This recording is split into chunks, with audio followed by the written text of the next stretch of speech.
7 horas e 51 minutos, voltamos com Folha no Ar, primeira edição, e passo a bola de novo para o Arnaldo. Arnaldo. Fernando, a gente está falando muito sobre essa questão dos royalties, o risco com a partir dos royalties, que é a pauta do ano, se a gente for da nossa região, não tem dúvida disso, mas a Bacia de Campos já vem num processo aí de declínio, né? Nós estamos com os campos maduros, vide aí os últimos repasses de royalties e participações especiais já menores do que a época áurea, que seria entre 2009 e 2014, de 2014 para cá, isso cai bastante, tanto na questão macroeconômica, com câmbio, preço do Brent e por aí vai, como também na produção na Bacia de Campos, e já começa até algumas plataformas na fase de descomissionamento. A gente tem aí expertise para isso, porque existe uma outra fase, que a Petrobras já está fazendo, por exemplo, leiloando campos maduros para outras empresas explorarem. Quanto isso vai impactar na economia? Porque, de certa forma, quando essas novas empresas chegam, elas vão gerar algum tipo de emprego, vai ter algum reflexo na economia local. Vocês têm acompanhado essa questão? Sim, o setor de petróleo não tem informalidade. É o setor que todo mundo tem carteira assinada. Não existe informalidade no petróleo. E o nível de salário é 4 vezes maior do que a média do salário da indústria. Né? Então, é um setor que paga bem. E isso na nossa região a gente pode ver, né, em Macaé principalmente. Esse descomissionamento das plataformas, apesar de ter alguns entraves ainda, principalmente ambientais, é também um potencial de negócios. E tem muitas empresas interessadas nisso, e com também os campos maduros, né? A Petrobras, que tem um custo mais alto, ao passar para uma outra operadora de custo mais baixo, ela vai compensar, fazer você vê aquela curva descendente da produção, ele dá ali um chute para cima, né? E ela volta a decrescer, mas ele tem ali um acréscimo na produção. E isso é bom também, porque a região passa a receber também desses royalties que não receberiam, se fosse o caso. Agora, além toda essa perspectiva negativa de partilha, descomissionamento, que não é tão negativo como você falou, tem potencial de negócio, mas declínio da produção aqui na região, existe perspectiva de crescimento no Rio de Janeiro, sobretudo na Bacia de Santos. Hoje Maricá aí é Nova Dubai, esse campus foi um dia, vamos botar lá para Maricá agora com a exploração Maricá, Saquarema, todo mundo ali com campos altos de produção. E a tendência é que em 10 anos o Rio possa dobrar a produção de petróleo e gás. Só que para mudar esse cenário, não é só a indústria que tem que avançar, né? O Estado tem que avançar também. Quais são os principais gargalos logísticos hoje no país, no Estado, sobretudo, que atravancam o desenvolvimento desse setor, na sua opinião? Nós temos aqui a nossa região precisando terminar, a BR-101. É um assunto que a Firjan tem acompanhado muito de perto, não só o contorno em Campos, que o contorno não pertence a Campos, pertence ao Brasil, né? Como o restante da duplicação que falta. Mas também temos aqui algumas peças de infraestrutura que a gente precisa ter para que a gente possa funcionar melhor. Por exemplo, o acesso rodoviário ao Porto do Açu, a RJ 244, que é um acesso super necessário, já deveria estar pronto para ontem, e parece que o governo do estado vai licitar no início do ano, já garantiu a licitação para o início do ano. É importante porque hoje muito do trânsito para o porto passa dentro da cidade e isso barateia, né, o custo e não inviabiliza o trânsito urbano. A Estrada de Ferro 118, um outro equipamento de logística importantíssimo. O Brasil abandonou as estradas de ferro ao longo dos anos. Inacreditável, né? Abandonou. Inacreditável. Precisamos retornar. Precisamos retornar porque, como disse o ex-ministro quando esteve aqui no governo Temer, quando esteve aqui no Porto, o Porto é uma irmã e a ferrovia são irmãos siameses. Não há porto sem ferrovia, nem ferrovia sem que precise de um porto. Óbvio. A gente precisa ter a ferrovia também, e ela já está em estudos avançados. Nós tivemos numa reunião em Macaé com o secretário Delmo Pin, secretário de Estado, e eles estão finalizando o projeto da EF-118 e com um detalhe a mais, está previsto no projeto também um transporte de passageiros para serem utilizados na mesma linha. Então, esses equipamentos logísticos fazem parte do ambiente de negócios, fazem parte da melhoria do ambiente de negócios, porque as empresas precisam de escoar seus produtos, como também conseguir a matéria-prima. Isso aí a Firjan tem acompanhado de perto. Existe um conselho de infraestrutura na casa em que a gente discute de perto esses assuntos. Inclusive o ministro Tarcísio deve ir à Firjan ainda esse ano para a gente colocar em pauta algumas coisas que o Estado está precisando. Isso sem falar, Arnaldo, me permita que já deve ter falado disso aqui 1000 vezes, a ponte da integração aqui, que a gente precisa terminar. Não é possível que a gente fique mais 25 anos com uma ponte inacabada, né? Ficar com outra ponte inacabada. E acaba, né? Quer dizer, não, e a obra mais cara do mundo, né? É inacabada, não, ela acaba acabando. Porque uma coisa inacabada destrói muito mais rápido, se deteriora muito mais rápido do que uma coisa pronta. Porque ela pronta, troca o asfalto, refaz o quebra-mola, sei lá, o guarda-corpo, por aí afora. Essa questão da ponte de integração, até Saulo Peçanha registrou na coluna dele que eu e um grupo de amigos jornalistas, a gente tem uma festa marcada embaixo da ponte, né, para quando a ponte ficar pronta. Um deles é de São Francisco, mas só que a gente, quando a gente marcou essa festa, uma das integrantes do grupo não estava nem grávida, a filha dela já está com 5 anos. A gente espera que seja antes de casar, antes da faculdade. A gente está na expectativa aí sobre quanto a essa festa que a gente tem embaixo da ponte quando inaugurar. Mas, Fernando, voltando a falar um pouquinho mais sério, você citou o Porto do Açu, né? Quando a gente falou aí dessas perspectivas de melhoria para o mercado. O que o Porto hoje representa para o Norte Fluminense, sobretudo num momento econômico como esse que a gente está passando? Arnaldo, nós aqui na região temos de agradecer muito a Deus, porque a cada bobagem que a gente fez, a cada ciclo econômico que a gente desperdiçou, a gente vê uma oportunidade na frente. Então, o Porto realmente é uma nova oportunidade para toda a região. Acho que a área de energia é uma grande possibilidade, não só a solar, como a fotovoltaica, né, que eu acabei de falar, como a energia eólica. Existe uma previsão de ampliação do parque eólico para uma coisa até bem maior, e as termoelétricas a gás. O gás deve ser o novo, é o combustível de transição, né, e ele deve ser muito importante para a região, e se a gente conseguir que o preço do gás, se realmente todo mundo sabe que vai baixar, ou acha que vai baixar, ninguém sabe exatamente para quando. Mas se o gás baixar, a nossa região pode ser um polo siderúrgico a gás. Há um projeto muito bem formatado, já avançado, de que a gente tem aqui no Porto do Açu um polo siderúrgico. Um polo siderúrgico à base, porque nós já temos o minério e o gás, à base de gás, não gás só como energia para o forno, mas o gás também para fazer a redução direta. Redução direta é o que os engenheiros metalúrgicos chamam do ferro esponja, que é nada mais beneficiar o minério. A gente também pode, além de exportar o minério já beneficiado, o que aumenta o valor agregado e aumenta os ganhos, como também utilizar o ferro esponja, o minério DRI, já na própria usina também aqui.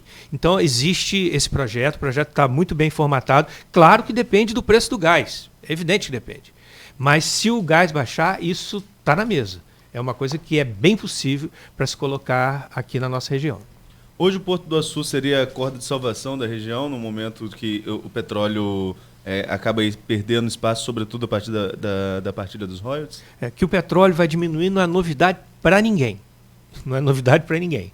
E o Porto é, sim, uma das vertentes, é um projeto estruturante para a região, é um dos polos de desenvolvimento do Estado, importante para o Estado e para o país também. Mas nós temos outras alternativas também, Arnaldo. A gente tem que ter um olhar diferenciado para a agricultura, para a produção leiteira. Quando teve um movimento aqui em Campos, que a Alerj andou fazendo pelo Estado, um movimento que é um nome parecido com o Desperta Rio, que agora não estou me lembrando o nome do movimento, né? A Firjan colocou lá as alternativas que a gente poderia ter na região, e são muitas. A gente poderia ter muitas outras coisas funcionando paralelo ao petróleo. Não é só isso, só aquilo. A gente tem áreas, né, agricultáveis que não estão sendo utilizadas. A verdade é essa. Precisaríamos substituir e voltar também com a cana, por que não? A cana é uma atividade clássica na região, que nós sabemos como tratar, como fazer. Eu tive aqui o Tito Enojosa, conversando comigo no domingo no programa Folha Rural. A gente tem batido muito nisso, que é impressionante. Campos teve não sei quantas usinas, 18, 19, 20 usinas, e se produzia, todas elas moíam. Hoje em dia não tem cana suficiente para duas usinas moerem. Exatamente. Não chega nem na metade da capacidade. Na década de 70 investimos nas indústrias, mas não investimos no campo, né? Então produzimos pouco, ficamos com muita indústria com a capacidade enorme e acabou se agora vai moer o quê, pelo né? produtor, né? Brigando pela cana e aí todos fracassaram. Exatamente. Esse é um campo de atividade muito bom para a nossa região. DNA expertise, mesmo. Nossa, sabemos fazer, sabemos como plantar, sabemos colher, tudo. Tendo toda a possibilidade de retomar isso, com mais tecnologia, evidente. Não há agricultura hoje sem tecnologia. E a atividade canavieira ainda apresenta um saldo positivo no emprego. É só analisar, a Feijão tem feito todas essas análises de emprego na região e chega na época da safra, o emprego fica positivo na região por causa das usinas. Isso é um fato. Então a gente não pode desprezar um setor econômico dessa envergadura com esse potencial. A safra começou a acabar agora, o período da safra, você vê que o CAGED de setembro já trouxe dados negativos. Exatamente. Depois de uma série de dados positivos. Ainda influencia muito na questão do emprego. Dá sempre aquela curva positiva. E no não início, é só Campos, né? E não é só Campos, claro, não é só Campos. E a gente tem outras vocações regionais também na agricultura. O município de São Francisco, aqui do lado, com a produção de abacaxi importante, com a maior produção quiabo de mandioca também do estado, quiabo, melancia, já estão diversificando, né? Então, a gente tem a região que sabe plantar, sabe trabalhar. Interessante, Fernando, você fala do Porto. Quando você falou do Porto, que é uma abertura, quer dizer, é mais uma chance, aproveitar finalmente um ciclo que a gente tem e que pode ser aproveitado, que outros foram desperdiçados, e a gente sabe disso, mas a população, as pessoas têm que entender também que, no caso do Porto, tem que haver uma capacitação. Com certeza. Porque uma coisa é cana, uma coisa é agricultura, que hoje também teria que ter que ter capacitação também. Claro, porque hoje, como o Fernando colocou, exatamente, né? Sem técnico no campo, você tem um desperdício muito grande. E o técnico ele tem que se capacitar, né? E no Porto mais ainda, porque você importa, a gente fala que não, mas importa, por exemplo, falar idiomas, falar inglês, alemão, espanhol, é importantíssimo. Você melhora o seu salário, você tendo idiomas e cursos técnicos, principalmente. Verdade. E nisso a Feijão Senai tem feito vários investimentos nesse sentido. É verdade, a capacitação é importantíssima, Marco. Saber falar inglês no Porto do Açu é importantíssimo. Você que está me ouvindo, estude inglês. Inglês não é chato, não. Estude porque é importantíssimo e isso vai aumentar a sua qualificação. E o Porto, só citando um exemplo, no dia da inauguração do T2, veio muita gente da Shell, né, da Shell do mundo inteiro. E eu fiquei reparando, diretores da Shell, tudo garotos novos, assim, eu falo garoto de 30 anos, na faixa de 30 anos. Exatamente. E, sim, mas altamente qualificados. Os caras muito bem formados. A gente não pode descuidar da formação, porque não adianta, você não vai ter um emprego bom mal formado. Então a gente precisa realmente investir muito na educação de base também, que é a obrigação aí dos municípios também, do Estado, no caso da segunda etapa, né? Mas e na formação técnica. A Feijão Senai tem investido muito na formação técnica. Tivemos agora recente um aluno aqui de Campos premiado em Kazan, na Rússia, no World Skills, que é a Olimpíada, né? da educação tecnológica. E isso subiu a régua do Senai. Os alunos lá lá estão interessados. Não sei se vocês têm visitado o Senai ultimamente, convido até para ir lá. Temos investidos, temos lá um Fab Lab com tecnologia de impressão 3D, corte CNC, laser, enfim, coisas que são máquinas que dão, no processo de aprendizado, uma possibilidade muito grande de aprender a fazer prototipagem rápida, a parte eletrônica com kits de Arduino, Raspberry, enfim, uma série de coisas de tecnologia que nós estamos pensando no emprego do futuro. Qual será o futuro do emprego e qual será o emprego do futuro? Muitos a gente não sabe, mas certamente a formação das pessoas para os melhores empregos, para os empregos do futuro, passa por tecnologia. Não tenha dúvida. E mudando até o conceito de como trabalhar, né? Porque muitos empregos, por exemplo, a pessoa até trabalha de casa, cria seu próprio grupo de trabalho, não precisa estar presente. E isso vai mudando. Você tem até mais flexibilidade de trabalho. Agora, a preparação, a capacitação. É verdade. E o Senai atua muito na demanda, né? Por exemplo, em São João da Barra acontecem muitos cursos direcionados ao que o Porto está precisando mesmo. Forma uma turma, para essa turma quase todos ser empregados. É quase que uma garantia, né? Porque o Porto apresenta demanda, vocês formulam o curso, às vezes o curso acontece dentro do próprio Porto, em alguns casos, né? E a pessoa já sai praticamente empregada. Isso acelera muito o mercado. Né? Isso, em São João da Barra, você deve ter acompanhado, teve um curso de formação do Senai ligado com a GNA e teve uma coisa muito bacana. Os engenheiros da Gás Natural Açu participavam, de quando em vez, na sala, fazendo uma espécie de mentoria ou de acompanhamento, para que ele identificasse ali os alunos com potencial de serem logo contratados. Alguns foram contratados antes de terminar o curso. Então, assim, muitos alunos, foi uma oportunidade para São João da Barra na época, muitos alunos de São João da Barra fizeram o curso e muitos foram empregados. É aquilo que você acabou de falar, tem que ter formação.